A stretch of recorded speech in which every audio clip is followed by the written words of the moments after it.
Hi, everybody. If you are thinking about taking your business online, so either you have an existing brick and mortar business or you are starting something new and you want it to be online, you are in the right place. Today, I am talking, this is part 2 in my series of how to take a business online. Hi, I'm lawyer Autumn White-Boyd. If you're new here, I have a small law firm based in Chattanooga, Tennessee, and we work exclusively with online business owners. So I like to say we work with consultants, course creators, and coaches. So all kinds of different professionals with different backgrounds, different skills, but they are all selling their products and services online. If you haven't already, go back and listen or watch part 1 of this series, which is going to talk about kind of some basic decisions you need to make before you're ready to launch your online business, things about what you need on your website, how to choose a good website domain. We dig into all of that in part 1. So go back and check that out if you haven't already. Today, we are going to be talking about the legal protections you need before you launch. So if you are just about ready to hit play and get going, start selling products or services online, today is for you. You're going to learn the legal protections you need both with your customers on your website. And we are also going to be talking about what you need to know about online and email marketing. So I am going to dive right in. Before you go live, I think a lot of people are ready to just get going because you've done all the things that I talked about in the last episode. Maybe you set up a website or you have figured out what you're going to sell. You've kind of figured out your business model. You are ready to go. But before you can get started, you need to figure out what legal terms do you need to have in place with your customers. And this is going to look different depending on what you're selling. So I'm going to give you a couple examples. So if you are selling an online course or digital products, maybe you have an ebook, maybe you have templates like we do here at the AWB firm. We sell downloadable digital contract templates. Either way, if you're selling education or kind of a digital download, you need to have a terms of use with your customers. Now, sometimes these are called terms and conditions by other lawyers. I like to use the terms and conditions phrase to refer to the thing that is on your website that you may see linked in the footer. I talked about that in last week's episode. The terms of use are really your contract with your customers. And I know if you're just selling an online course or an ebook, you may not think that you need a contract with your customers. But let me tell you why you do. Anytime you are exchanging money for basically your intellectual property, you want to be really clear on what the person is getting and how they can use it or how they can interact with it. For example, who owns the rights in all of the videos and materials in your online course? Is it you? Are you giving those rights to your students? Probably not.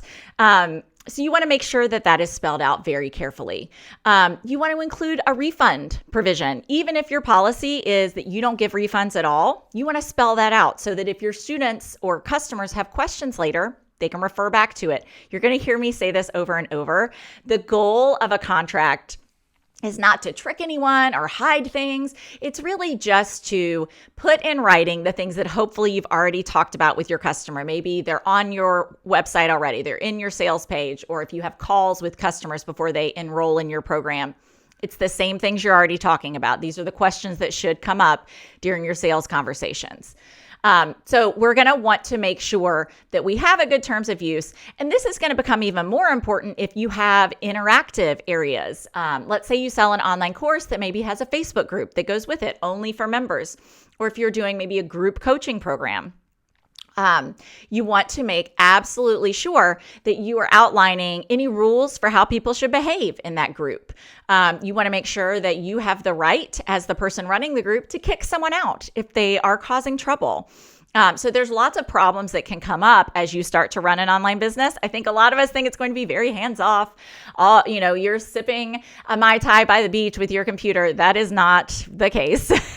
There are always going to be issues that come up with your customers. So the way that we can prevent a lot of those and then have a good way to resolve them if and when they do pop up is to have a terms of use with your customers. Now, the other thing that I want you to think about is putting a copyright and trademark notice on any of your materials. So if you're selling a digital download, or if you have worksheets or checklists or anything that's included with your online course, I want you to put a copyright notice on there that says the date, the C in a circle, the little copyright symbol, and the year that you first distributed it. So that puts people on notice that you own the copyrights. Same thing with your trademark for the business name, your course name. If you have a really snazzy logo or a tagline, just you can use the little letters TM. It does not have to be registered to use those. And again, you're putting people on notice. I think this is a trademark. I own it. I'm kind of putting my stamp on it. Don't use it without my permission.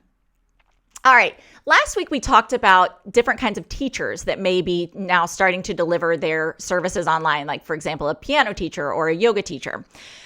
So as a yoga teacher or dance teacher, piano teacher, your terms can be pretty simple, but you still want to have those. And it may just be that they're posted on your website and you have a little checkbox that people click agree before they pay you or before they can book an appointment with you.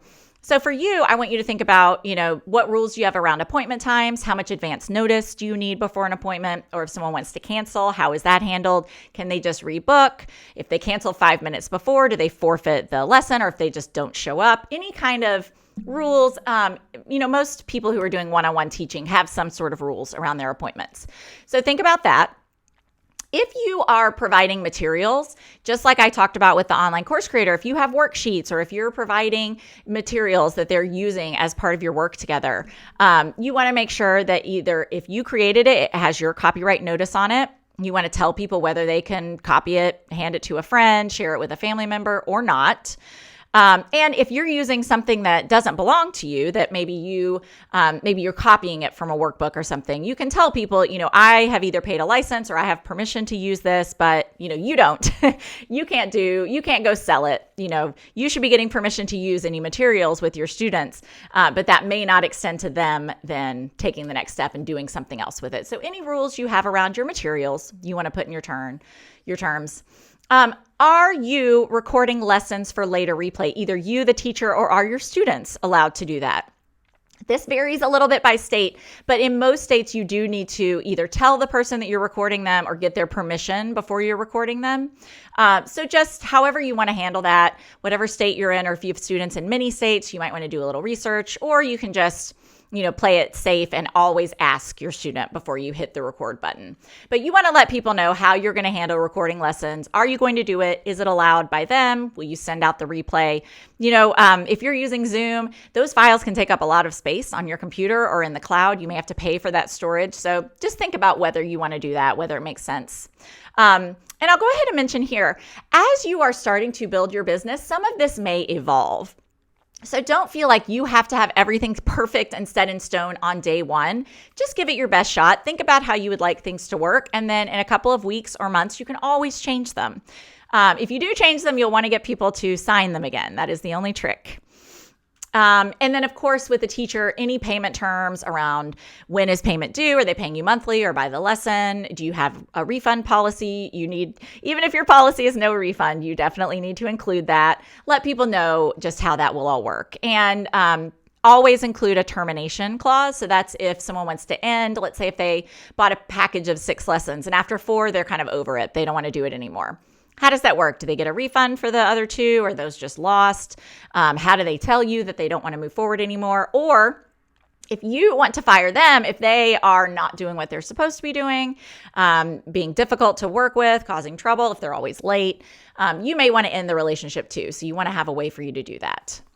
Now, if you are a creative service provider, let's say a graphic designer, a copywriter, a web designer, you need a pretty robust contract. So, the ones we talked about before could be posted on your website with just a checkbox that people say, I agree. If you're doing one-on-one creative services work, I do recommend that you have more of a full contract with your clients because there's just more to cover. So I'll run through a couple things you might want to include, but for you, I really do recommend that if you don't already have a good contract you've been using with your clients, that you purchase a template either from my shop or someone else. I will give a plug. Our creative services template is probably our best seller because it's just really has a lot of good protections for both you and the client. It goes through pretty much everything that you could think of. So a couple of things, I'm just going to mention 4 of them that you want to include. Deliverables and a schedule. So what are you providing and when? Again, refund policy. Who owns the intellectual property and what you're creating? So now we're in copyright and trademark territory. If you are creating designs or you're writing copy, who owns that?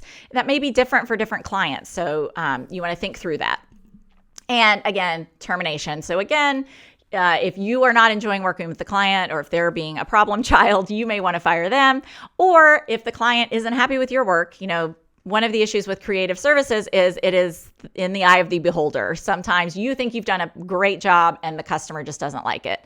So how can they fire you? How can you fire them? Now, for this kind of contract, I do recommend that you actually get this signed rather than just having a checkbox on your website. A checkbox on your website is legally binding, but it just doesn't feel as strong to many clients. I don't think they take it quite as seriously. So in a one-on-one arrangement like this, where maybe you're charging a higher dollar amount than, say, for a digital download or an online course, I think it's a good idea for both sides to sign it. I love using online software like HelloSign and or DocuSign. They're not expensive. A lot of them will let you sign 1 or 2 contracts a month for free. I do not recommend sending the contract, asking them to sign it and scan and send it back to you. It is burdensome on everyone. It is less likely to get signed. And if you use one of these platforms, it's quick and easy. They can do it in 2 minutes, and you get a nice audit trail. So you get to see when they signed it, the ISP. If you ever have to go back and prove later that, yes, Joe Smith really did sign this contract through this platform, it gives you some nice evidence that is helpful there. And electronic signatures, we are not meeting in person right now because of COVID-19, as I'm recording this in May of 2020. And so e-signing platforms are totally legitimate. They are legally binding, just like if you were, in person and signing with what we call a wet signature with a pen like this one. I got a question. I was doing a training yesterday with some virtual assistants, and I got a question about, can you do a contract by email? The answer is yes. There are really very few rules around what a contract has to contain or how it has to be set up, unless you're in real estate or a couple of other, if it's a really high, if it's $1 million contract, yes, there may be some rules around that. That varies by state. So a string of emails can be a legitimate contract, but I would just ask you, if you had to go to Judge Judy and prove what you and the other person agreed to, do you want to be looking through a 15 email string and trying to figure out, well, on March 15th, we said this, and then on August 30th, we said that? It's just very messy. And so I prefer to have a standalone contract where it's all in one place. It's very easy to find things. It's clear. You both signed it. So we all know that we all agreed to it. It's just much cleaner. And I just realized I forgot to give my standard disclaimer, even though I put it at the top of my notes today, which is I am an attorney. I'm licensed to practice law in Tennessee, but everything in this episode is not legal advice. It is just for your information. So please speak with your own attorney if you have questions you need to get legal advice. All right. So what would a retail shop need if you are taking your retail shop online? If you're selling, blouses or candles or things like that, you don't have to have a big complicated contract with your customer, unless if you're doing a custom item like a commissioned piece of artwork or jewelry, you might want to think about having some terms like the ones that I talked about above. But here's what you do want to have on your website.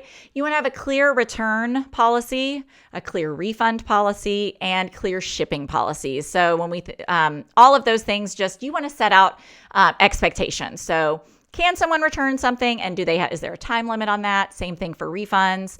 Are you just going to give them store credit, or can they actually get a refund?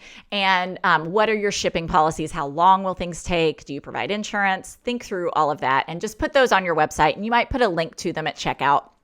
But you don't really have to get people to agree to those. It's not a retail transaction is a little different from some of these other things where you're selling physical objects. All right, what about if you're a restaurant or another type of brick and mortar business, maybe a plumber going online? So you just want to think about any policies that you have that you would ordinarily, put on a booking form, or if for a restaurant, it might be just what are your hours? What are your times that you will deliver? Is there a minimum order amount? Do you guarantee a certain amount of time? Do you guarantee that the food will arrive hot?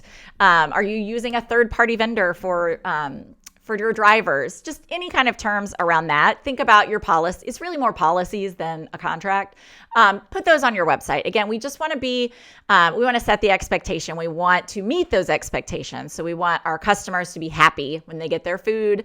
And if they know that you're not guaranteeing that it's hot and they may have to reheat it, that's okay. If they thought it was going to arrive piping hot and ready to go, they're going to be disappointed. So we just want to go ahead and set that expectation. All right, I'm going to move on to payment processors. So just briefly, if you are accepting payments online, you need a payment processor. A lot of people use Venmo, which is really meant to be a friend-to-friend type platform. It is not meant for business. So I highly encourage you to go ahead and sign up with a real legitimate payment processor like PayPal, like Stripe, like Shopify Payments if you have a Shopify website. This is really going to help you in two ways. First, you're going to have to keep track of this for bookkeeping. These platforms are set up that they can run reports for you. They can help you figure out where your sales are coming from. They do charge a small fee, so that is the downside. But I just encourage you to build that into your cost of doing business. It's usually about 3%, so it's not a huge amount. I mean, if you're doing a large volume, it seems like your bill at the end of the month will seem like a large amount, but in the grand scheme of things, it is really not that much. And if you have a customer dispute or a problem on a platform like Venmo, you are not going to have the protections because you're really not supposed to be using it that way. They are just not set up for business transactions. So you want to also be aware that if you have a customer that is unhappy with their purchase or wants to dispute a charge, they don't think it's legitimate, they can file what's called a dispute or a chargeback with either their credit card company or the processor. You as a business need to protect yourself from slimy chargebacks, people who really did buy your course and go through it. And now they're doing a chargeback because they don't want to pay you. You want to have very clear terms. And if you have those clear terms with your customers and you've got evidence that they agreed to them, you can provide those to the payment processor if you do have a dispute, and it will go a long way towards helping you overcome that chargeback. I had a friend who actually had a very high dollar coaching package. It was a $20,000 package. She provided tons and tons of service to the client, and she had all the calls recorded. She had tons of evidence, and she still had to fight really hard when that person did the chargeback, saying that she hadn't gotten what she was promised. So just be aware. For smaller dollar items, it may not be worth the time and trouble of fighting a chargeback, on a $10 or $20 item. But when we get to hundreds or thousands of dollars, it can be very worth your while. So you want to make sure you have strong terms and keep your evidence.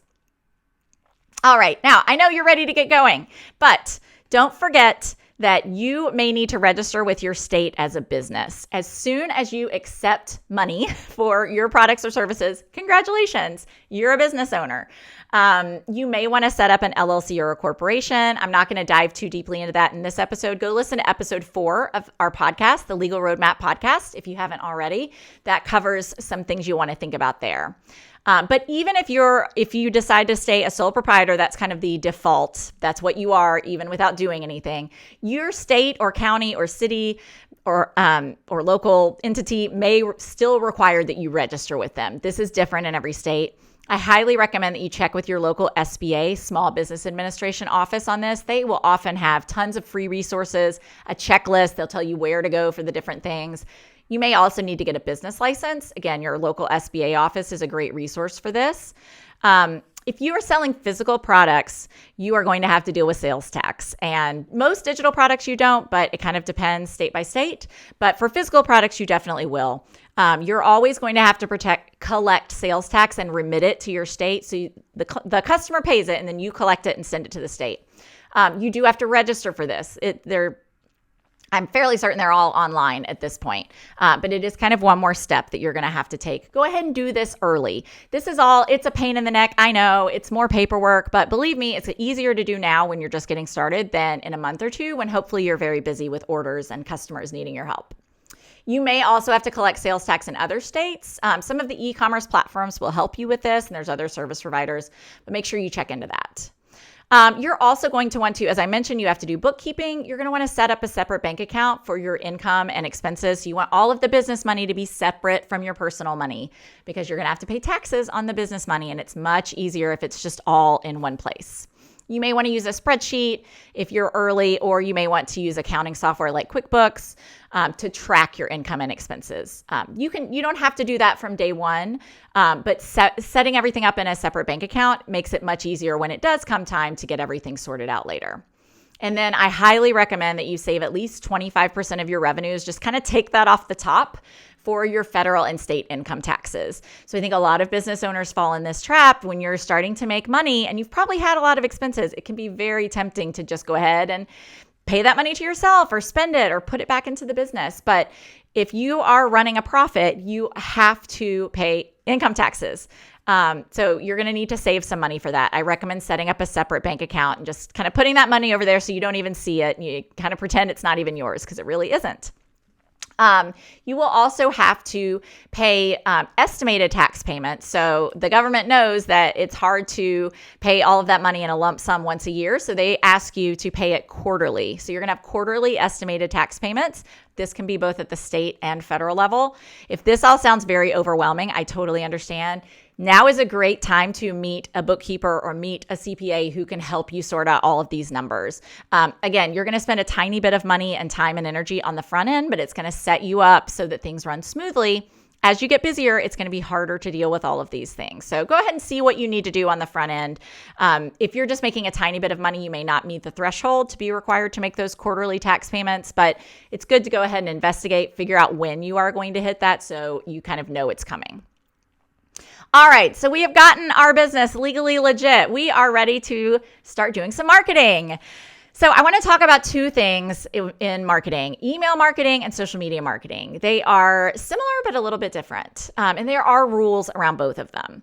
So with email marketing, what we see most of the time is you have a website and you are collecting emails. You're either asking people to sign up for a newsletter or for updates, or you are maybe you have an incentive, a free checklist or a video guide or something that people would want.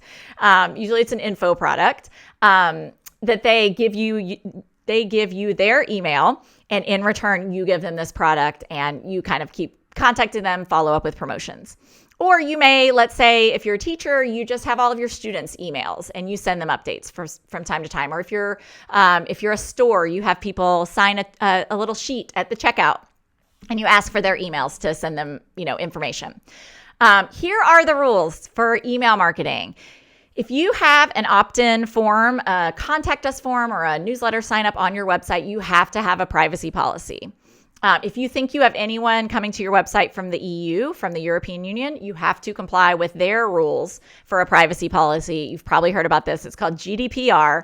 I highly recommend that you do not try and do this yourself. Just go buy a template for a privacy policy. I'm going to toot our own horn again. We have a great privacy policy template for sale in our online shop at awbfirm.com. It takes about 20 minutes to fill out.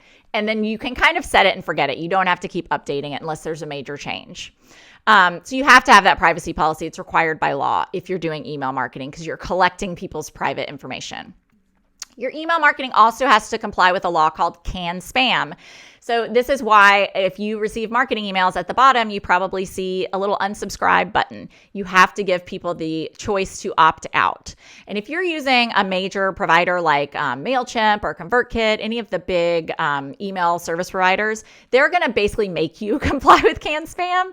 It's built into their software. But if you just have your own email list that you're sending out like through your Gmail account, you may not be aware of that. So you may just want to add that to your signature line. If you want to stop receiving emails, just hit reply and say stop or something like that. All right, so let's talk about social media marketing. There are definite benefits to using a business account. I think when a lot of us start social media marketing, we have a ton of friends on our personal profile. And so those are the people we want to talk to. And if we set up a business account, it feels like crickets in the beginning because we don't have any followers. No one's listening. No one knows about us yet. But there are real benefits to using a business account for your business marketing. You may not get as much organic reach in the beginning, but you'll be required to have a business account when you're ready to run ads. So if you see social media ads in your future, go ahead and set up a business account now. It will be gathering data. It will be so much better when you're ready to run ads if you start with a business account. You want to have data in that account about who's interacting with your posts or who's watching your videos. It gets so much better traction. with your ads if you have a business account. And you can also get analytics on your business account that are not available on your personal profile. So you can see, is my traffic up? Are there certain topics that people are more interested in? It's really helpful for growing your business. So if you can share your business posts on your personal account, that's what I do. I've been talking a lot about the CARES Act and the PPP loans. I do those from my business account because I want them stored there and I want that data to be gathered, but then I share them on my personal page. And sometimes I'll get comments, more comments on my personal page, and that's fine. It's still kind of pushing data to your business page. You can also ask your friends or business connections to like your business page, and that will start showing it to them. Now, there are both truth in advertising and disclosure rules that apply on social media. So if you are, for example, sharing a testimonial and it's not what it's not the results most of your clients achieve. We see this a lot in like weight loss or health and wellness. You may need to have a disclaimer that says these results are not typical, because we want to be truthful in whatever we're putting out. You don't want to be putting things out that you're not sure are correct, or that you're just kind of guessing or kind of hyping yourself, but it's not really true. You have to, any marketing materials, any emails, anything that you're sending out, they have to be true. We have truth in advertising laws, both at the federal and state level. So you want to make sure you're in line with that. And if you have questions about any of this, some of these laws get tricky. Feel free to reach out to our firm. We deal with these laws all the time and helping our clients comply with them, make sure they're doing things the right way. So you can go to our website at awbfirm.com if you have any questions. The other thing to be aware of that trips a lot of people up is that if you are receiving any kind of compensation or free products or discounts on things and you're talking about them. So for example, maybe you're a mom blogger and you get sent a vacuum to try out and you write a blog post about that. Congratulations, you now have received something of value and you have to disclose that. There's nothing wrong with it, but you have to tell people, hey, I got this free thing. There's no magic language that you have to use, but it does have to be kind of near the thing that you're talking about. So it can't be buried in your terms and conditions. It needs to be on the actual blog post or on the social media post, on your Instagram post or on your Facebook post. You may have seen like hashtag ad or hashtag sponsored. So there's lots of different ways you can do this that aren't burdensome, but you have to tell people, I got this free thing, or I got a discount, or I'm an affiliate. I will receive money if you buy it. If you're doing any affiliate marketing, you just have to tell people. So that it's kind of full disclosure. I don't think I'm being influenced by this, but you're required. This is required by federal law. All right, so that is going to wrap up part 2 of our Taking Your Business Online series. If you want to get a checklist that is going to lay out these steps that I recommend that you take for your business getting up and running, go to the show notes page for this episode. That is on our website, awbfirm.com/podcast140. And you can get the checklist that we still use with our $1 million clients, and it will walk you through everything you need to be doing. So head on over there, and I will see you again next week for our weekly Facebook Live on Thursday at 12 p.m. If you have questions in the meantime, feel free to send them. We answer DMs, or there's a contact form on our website.